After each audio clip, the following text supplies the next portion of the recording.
চিন্ময় কৃষ্ণ দাসের জামিন নামঞ্জুর করে কারাগারে পাঠানোকে কেন্দ্র করে ত্রিমুখী সংঘর্ষ হয় চট্টগ্রাম আদালত প্রাঙ্গণে। এই সংঘর্ষ চলাকালে হত্যাকাণ্ডের শিকার হন আইনজীবী সাইফুল ইসলাম। চট্টগ্রামে এই আইনজীবীর জানাজায় ঢল নেমেছে সর্বস্তরের মানুষের।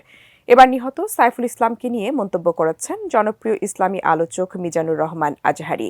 কি বললেন এই ইসলামিক স্কলার, জানাচ্ছেন শেখ ফরিদ। চট্টগ্রামে হত্যাকাণ্ডের শিকার আইনজীবী সাইফুল ইসলামকে একজন শহীদ হিসেবে উল্লেখ করেছেন প্রসিদ্ধ আলেম ও আলোচক মিজানুর রহমান আজহারি। এই সময় সাইফুল ইসলামের পবিত্র রক্তে উজ্জীবিত হবে গোটা উম্মাহ বলেও মন্তব্য করেছেন তিনি। রিগেল এম্পোরিয়াম হানিবার্ড অফারে জিতে নিতে পারেন ইন্দোনেশিয়ার বালিতে স্বপ্নের হানিমুন।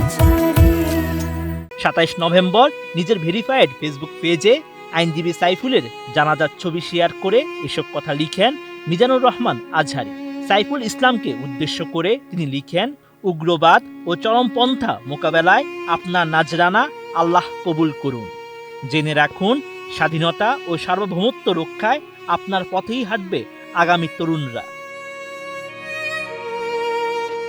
জনপ্রিয় এই ইসলামিক আলোচক আরও লিখেন, লাখো মুসলিমের পরম দোয়া ও মমতায় সিক্ত শহীদ সাইফুল ইসলাম। ইনশাআল্লাহ শাহাদাতের এই পবিত্র রক্তে উজ্জীবিত হবে গোটা উম্মাহ।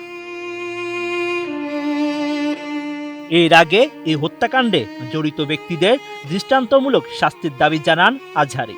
বলেন, সম্ভবত দেশকে অস্থিতিশীল করার সর্বশেষ ট্রাম্প কার্ড খেলা হচ্ছে। দয়া করে সবাই শান্ত থাকুন, কোনো উস্কানিতে পা দেয়া যাবে না। বিজয় আমাদেরই হবে ইনশাআল্লাহ।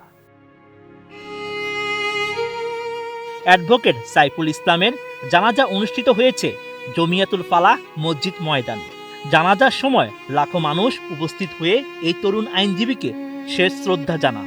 জানাজায় অংশগ্রহণ করেন বৈষম্য বিরোধী ছাত্র আন্দোলনের আহ্বায়ক হাসনাত আবদুল্লাহ, জুলাই শহীদ স্মৃতি ফাউন্ডেশনের সাধারণ সম্পাদক সাজ্জিস আলম সহ বিভিন্ন রাজনৈতিক, সামাজিক এবং সাংস্কৃতিক সংগঠনের নেতৃবৃন্দ। এ সময় সাইফুল ইসলামের জানাজার সময় উপস্থিত সবাই গভীর শোক ও শ্রদ্ধার সঙ্গে তাকে বিদায় জানান। Sheikh Farid, ATN news.